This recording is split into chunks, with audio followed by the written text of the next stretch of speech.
Welcome to the nextTalk podcast. We are a nonprofit passionate about keeping kids safe online. We're learning together how to navigate tech, culture, and faith with our kids. I am joined by a mom today, and we're going to keep her name anonymous to protect her kid. But you guys, she DM'd me on Instagram a couple weeks ago, and the DM said something like, because of Walker's story, I recognized that my kid was being groomed online, and I saved him from a predator. Like, I literally reported it, and we're in Kansas, the predator's in California. Of course, I DM'd the mom back and I wanted all this information. I got on the phone with her. And so now we're here. She's so brave and she's decided she wants to come on anonymously and just share what happened to them in hopes that it will help another family. First, I want to welcome her to the show. And then also, if you can just introduce kind of your family makeup. I know we're trying to stay anonymous here, but just so the listeners out there can understand who you are and the ages of your kids. Sure. Thank you so much for having me today.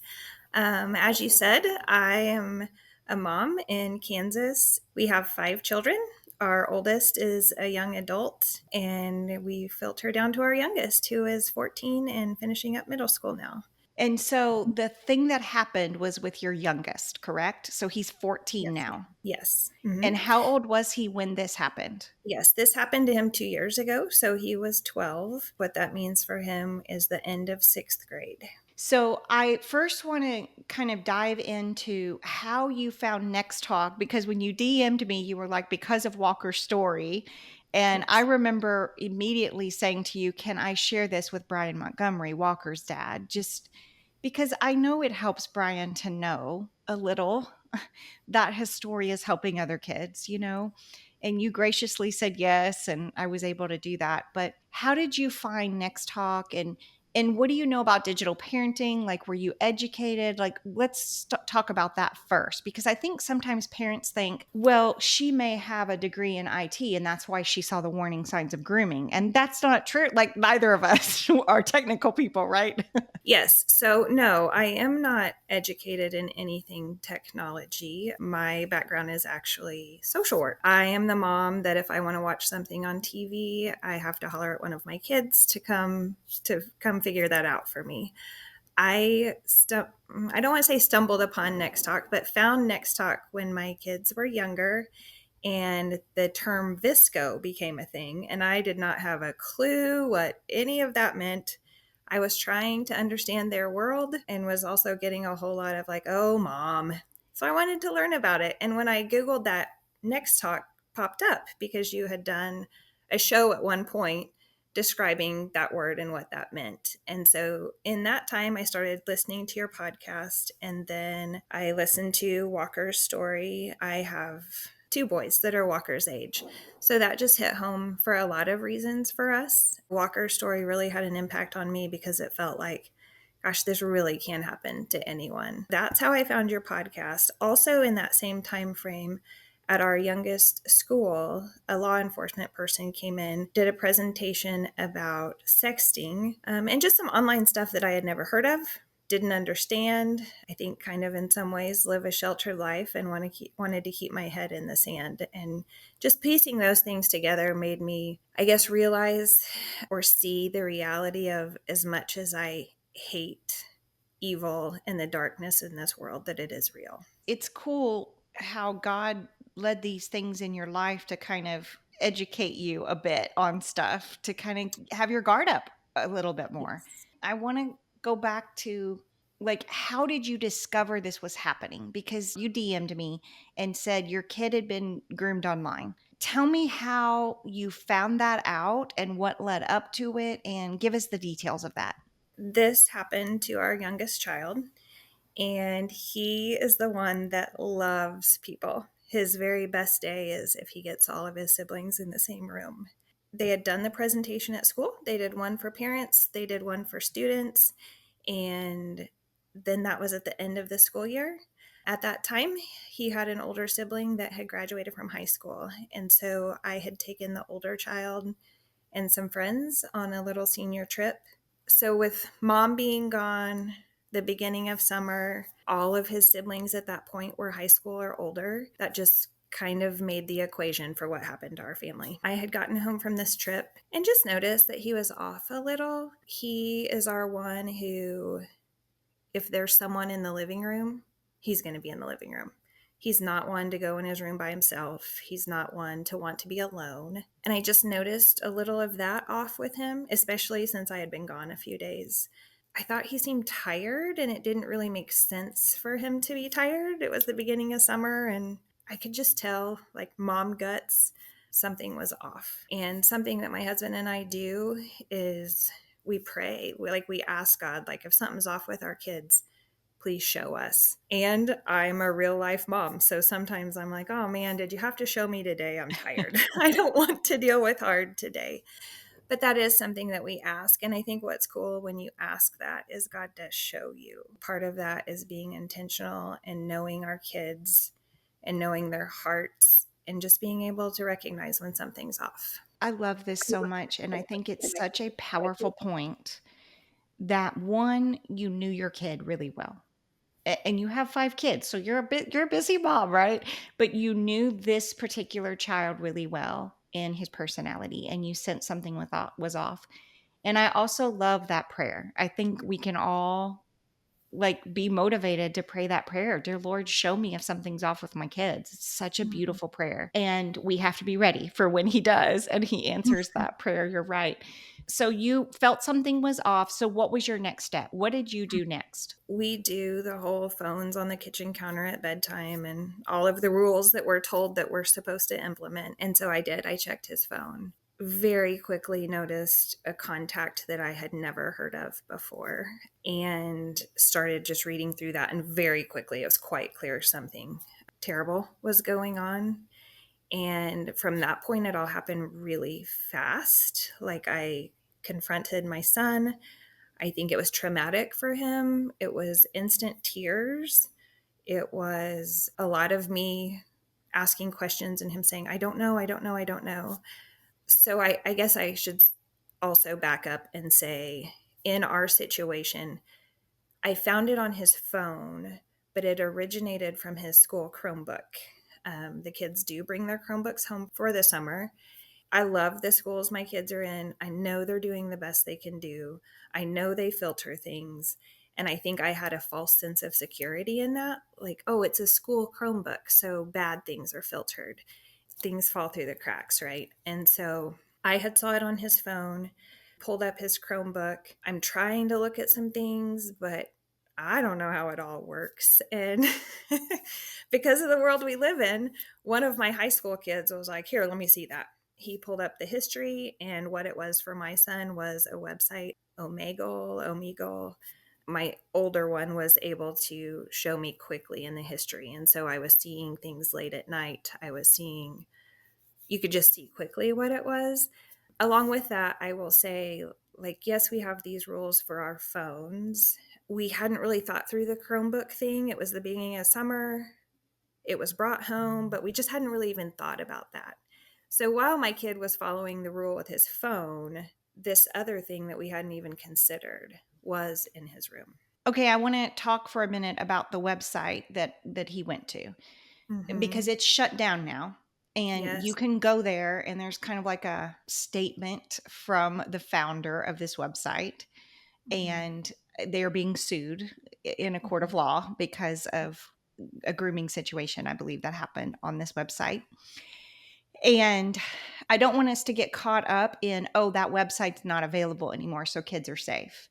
Right. Because I think what happened with you, I help families all the time. This kind of thing with strangers grooming kids, adults grooming kids, it happens on Roblox, it happens on the Xbox, on the PlayStation, on school issued devices. And so I want to take the lessons learned from your story and apply them to any website or any device right now.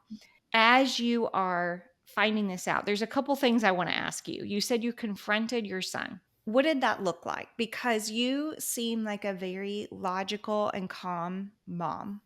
But I also know any logical and calm mom in this moment, you're freaked out because you're Yes. seeing these messages. So, can you just tell us like what that conversation looked like with your son? On my end, it escalated quickly. I appreciate that you say that I seem like a calm mom. In that, I mean, looking back, I was scared. I was angry. I wasn't angry at my son. I was angry at the person that did this to him. I was mad at myself. I felt like I dropped the ball. What could we have done different or more? But in that, trying to explain to him this is real and this is serious. Because at that point, we didn't know where this person was. Like, are they in our town? Are they on my street? Something that I remember saying to my son is, you could be in the trunk of his car. Looking back now, that feels very traumatic. But I think I was so desperate to get the point across of this is so serious. We started digging through his phone, his Chromebook, and then piecing together his story. Once I calmed down, then I was able to help him calm down, ask the questions. And a lot of his answers were, I don't know.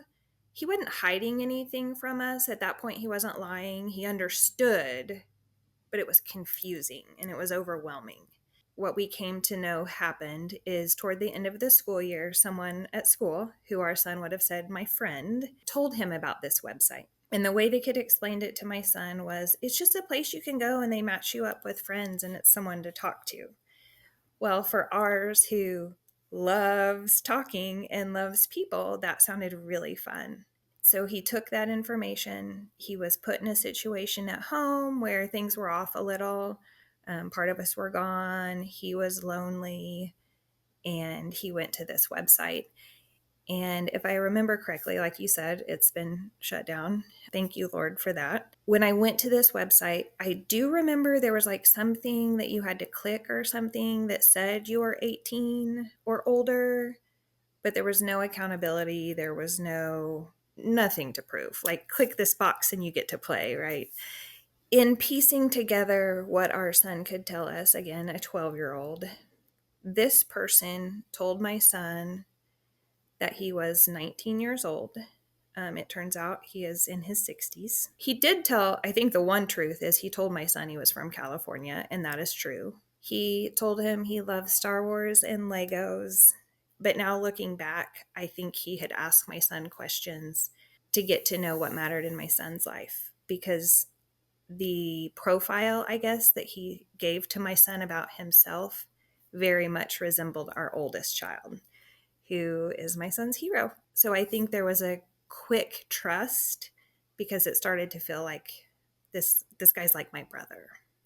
So you think, as you're piecing this together, you think your son went to this website, which, as you were saying that to me, that's like all online chat features of any app, is that this social place where kids can gather and make friends, right? The appeal of that, especially to extroverted kids. Mm-hmm. But you think your kid went to this website, started chatting with this person, and this person probably asked, tell me about your family. Yes. And your little 12-year-old is just spouting off about all his brothers and sisters and what they like, and probably you guys. And then he posed himself as, these are the things I like, which lined up with his older brother's interest.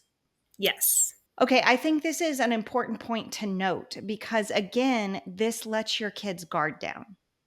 If Yes. he sees his brother in this groomer, it makes him feel like a safe person. And that's a Yep. tactic that we need to take note of right now that you're teaching us Mm-hmm. about your story. And I think that's really, really important. Okay, so go ahead. So now you're piecing this all together. What do you do next? Because now you know he's a predator and he's in his 60s in California. But at this time, you didn't know any of this. You're piecing That's it correct. together and you're like, oh my gosh, this person likes the same things my older kid likes. And who is this person? Like you said, is he down the street? Whatever. So, what was your next step as you were gathering all this information? What was the next step? Well, one thing that I think is important is this person started building a little bit of a relationship on this online platform, but then asked my son for his cell phone number so if they got cut off, Mm. he could contact him that way. And some little boy, okay, here's my phone number, like, he's just innocent. And So, this is his new friend. so parents listening, this could be a red flag. If anybody online asks for your direct number, red flag alert, just tell me before you give that out. Let's vet Yes. that out together. I mean, at that point, I was still like, go lock the doors, shut the blinds. Like, we just don't know. What I did, it was summer. things were closed down as far as the school goes. But one of our school secretaries was kind of a friend of mine. I had her phone number. So I did contact her and ask her if she could give me the contact information for the law enforcement person that had presented at our school a few weeks prior to. And so I contacted him. We talked through some things. He was like, yes, this needs to be looked at. From there, I contacted our school resource officer because I just didn't know what to do. We're kind of in a tricky situation because we live on the edge of a town. So we live in one town, our school is in another town. So our school resource officer directed me to call law enforcement according to my address. So the town I live in. So they gave me a phone number for that. And so in talking to them, they wanted to send some people out to visit with us, to get information, to see where to go from here. They told me the day they were going to be here. So I had shared with my kids, there is going to be a police officer come today.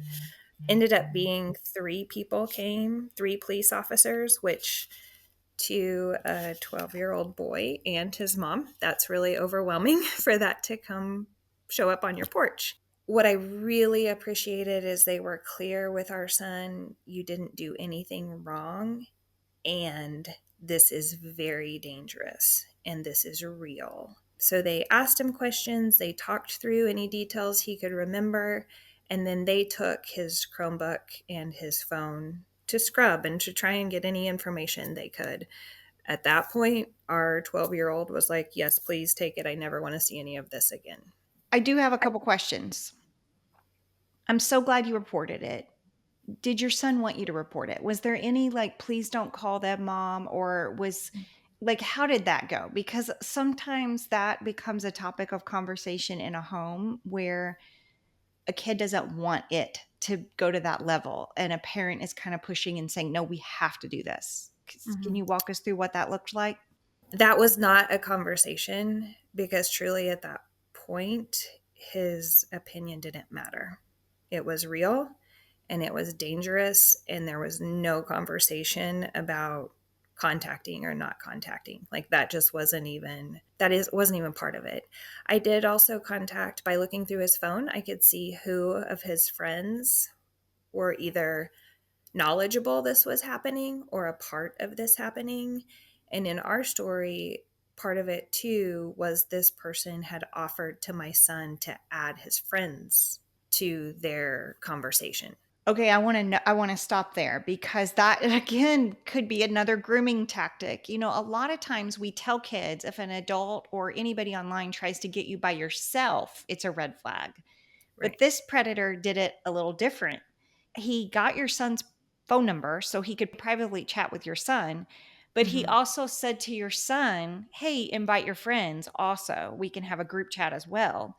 So it makes the kid feel like, "Well, this is all of our friends. Like Mm-hmm. Yeah, we're just friends. we're all friends." Yes. I just had no idea. And then it was brought to light. So I wanted to contact my son's friends' parents. And so what that looked like is I made him sit beside me while I called each of these parents. I wanted him to hear and hopefully be able to recognize this is real. Mom is real upset. This isn't okay. And so he sat with me while I contacted these other parents. Interesting enough, the one parent I did not contact is when he told us he had learned of this website from a friend at school. When he said that friend's name, I had never heard it in my life. This was not a kid that came around our house. This wasn't anyone I knew. I wanted that kid's parents to know because if he had told my son about the website, he knew about the website. So what I did with that was, again, with the school resource officer, say, here's the names involved. Here's the people in the text. I have contacted this one, and this one. Can you look into this one? And then I don't know what he did with that or where it went from there, but that was my way of trying to reach out to a family involved. I love that you're sharing this level of detail because I think sometimes parents do see other kids involved in something and they're scared to contact the other family because they don't know them, or maybe they do and they're scared of the reaction.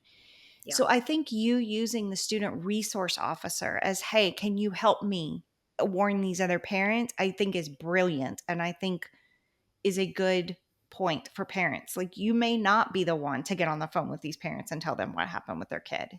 How did you get so smart? You're doing all the right things in this situation. God's grace and tripping over my own feet a lot, I would say. Amen. Amen. He gives you wisdom. I mean, he really does. It sounds cliche sometimes, but he gives you wisdom on steps to take and keeps you calm through the process. Yeah. I do love also that the officers gave you the time of day, even though it was a little scary when they came, but you knew and you could prep your kids and we're going to have this. So what happens next? They take the phone, they take the Chromebook, they're doing all the scrubbing. Your kid's fine with it. He wants he wants nothing at all. I think we all just want something to tell us what to do. I think even in the amount of time that my husband and I have been parents, what technology looked like when our oldest was 12 and what technology looked like when our youngest was 12 was two different worlds. And both of those are way different than growing up in the 80s and 90s. So we really, as his parents, didn't know, like, what now?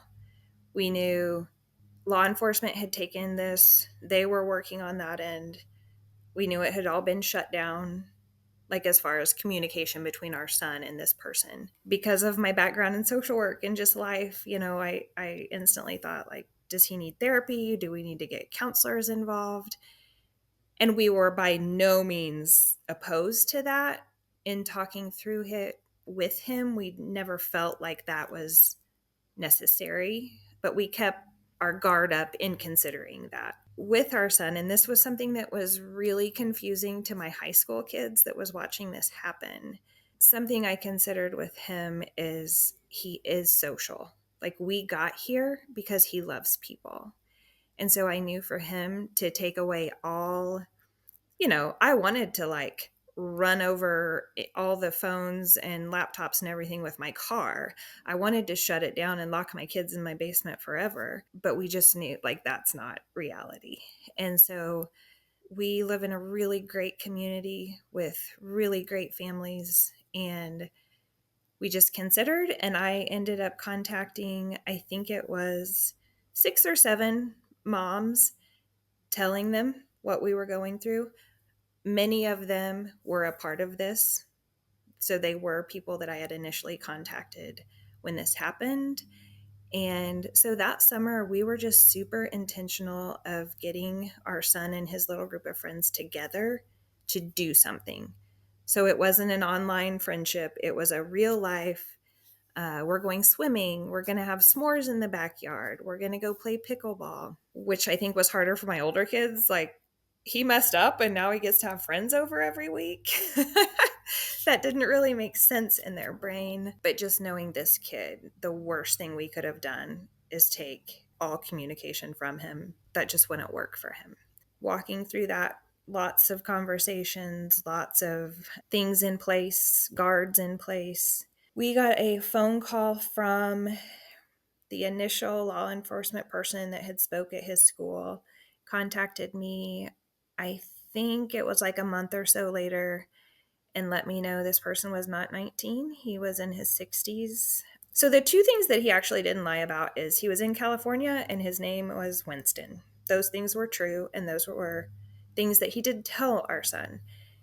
His age was not true, and probably lots of other things. So, what they shared with us by their investigating was this was caught early for our son. Again, going back to Walker's story and how so much happened so quickly. This feels like a long time, but I think our situation was 2 to 3 days. They believed this was caught during the grooming phase. So, trying to build relationship, build trust before next steps. Now, in talking to our son, I asked, like, did he ask you for pictures? Did he talk about yucky things? And he did not. So it really was just getting started and building some kind of foundation there. What we were told, and I'm not a law enforcement professional, but what we were told is there was not enough evidence to press charges against this person. But our local law enforcement person that I was communicating with actually did make contact with him, had a conversation with him, told him, we know what you're doing. We know what you've done, what you've said. We are watching you, and you are on a watch list. Now, I can't tell you what that means, but as a mom, I just appreciate someone took it serious, hunted this person down, and confronted, like, this is disgusting, and I see you. I have such mixed emotions about it because I'm so glad they made contact with him and told him. But at the same time, it's like, oh, it's just in phases one of two of grooming, so we can't do anything. That frustrates me to no end. And Yeah. I get it. I mean, I get it. It's just so frustrating that we can see this happening and not be able to do anything about it until something terrible happens. And I will say, as a mom, and for my husband as a dad, at that point, we were really thankful that there's several states between Kansas and California. Because as a parent, when someone's messing with one of your greatest joys, that's just a feeling that I wish parents didn't have to know. There's so much evil in the world. And your story really, truly does remind us that it's on us right now. It's on Yeah. we don't have a lot of laws and legislator backing us. Like, it's on us to see these signs. And I just commend you having the courage to ask your kid when you knew something was wrong. Mm. Because how many times, I mean, I've been there where you feel like something's off, but you're busy. And so it's like, surely you talk yourself out of it. Like, surely everything's fine. He's just Mm-hmm. tired or he's had a stressful week or whatever. And you didn't do that. You were like, something is off. And it was a gut feeling that would not leave you. And Yeah. I think that's important to encourage parents to follow that too. I call it mom gut, right? Like Okay. sometimes you just know. And I think sometimes our kids don't even know. And it's still mom being like, "You good? What's going on? Actually, you're not good. What's happening?"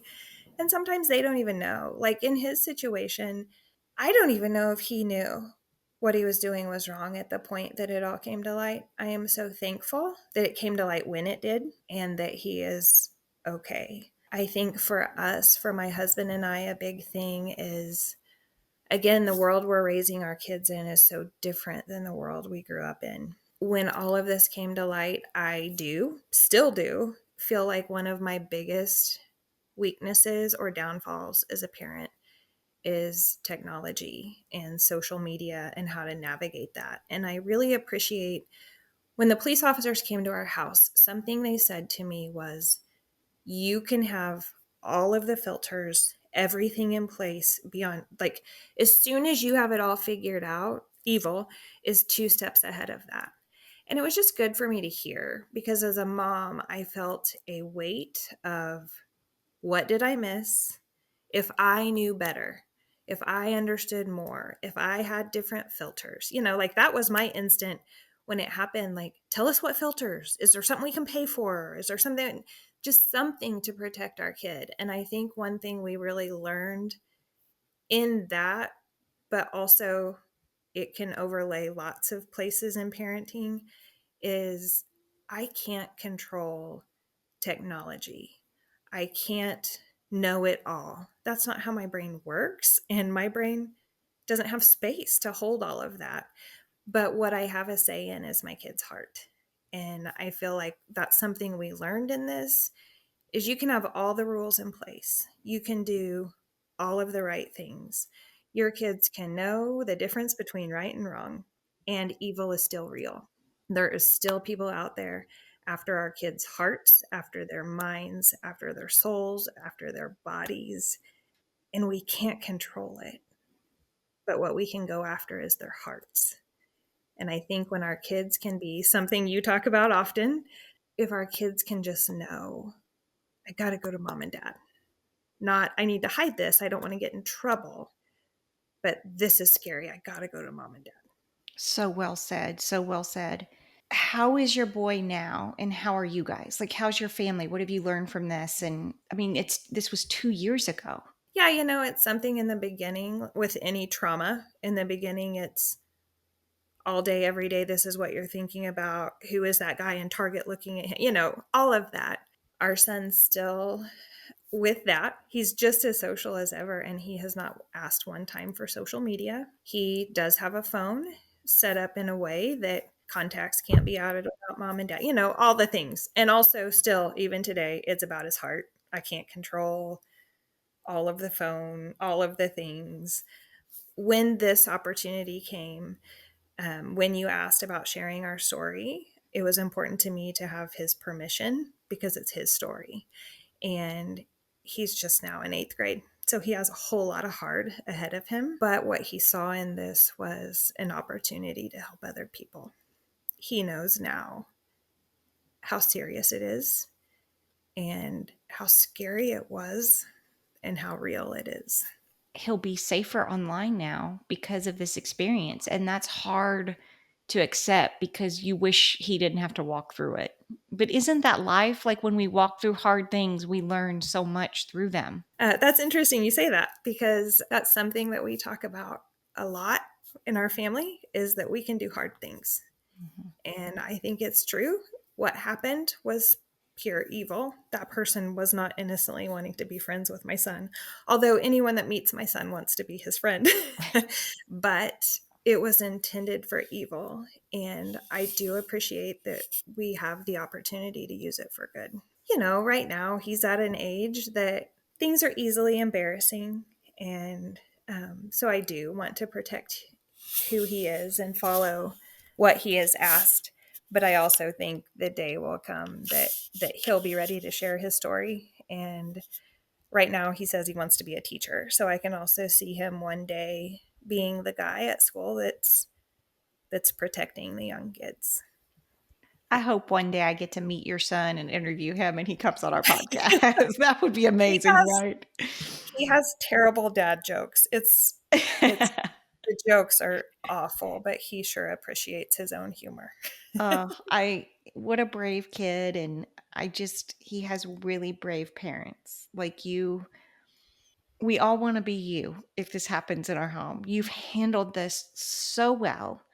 And I'm just so thankful that you reached out and you were willing to share, because I truly do think that it's going to help other families. I just think it's important to consider it really can happen to anyone. We by no means have it figured out, by no means do it all right. We are far from perfect. I think at the end of the day, my husband and I are just two parents who love Jesus and love our kids. I think we try really hard to not be scared to do hard things. Truly, going back to what I said at the beginning, a lot of times I would really rather have my head in the sand. But when we ask God to show us, he does. And then once he shows us, we're kind of responsible to do something. Well, I think it was important to note that this was your youngest. I mean, you had 4 other children that were well-rounded. You've got a couple that are flown and grown and doing amazing things in the world, right? Mm-hmm. And so you do have some things figured out as parents. You do have a good connection and a good relationship with your kids. Mm-hmm. And so that home life was a foundation there. And it still happened in your home. And it reminds me so much of Walker and his family, because they were such a good family and they talked and had great relationships with their kids. And so we can just never say never and let our guard down. Absolutely. 15 years ago, or our oldest is 21, so let's say 22 years ago, there would have been a lot of things that I would have said never in my house. And here we are. And sometimes now our oldest gets frustrated with like, oh, you would have never let me. And he's right. Mom and dad are a little older, a little wiser, maybe a little more tired. And we've just learned along the way from the many, many, many, many mistakes. Well, thank you for being here. Is there anything else you want to share with other parents? If your guts are telling you something's up with your kid, something's up with your kid. You've got to trust that. I say guts. The older I get, I realize like, oh, that's the Holy Spirit. Well, and pray that prayer. Lord, show me. Lord, show me what's wrong. Let's bring this into the light. I love that prayer that you mentioned. Well, thank you for being here, and thank you for sharing your story.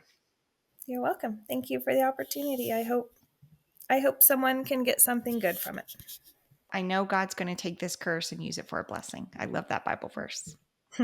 Only God can do that. That is right.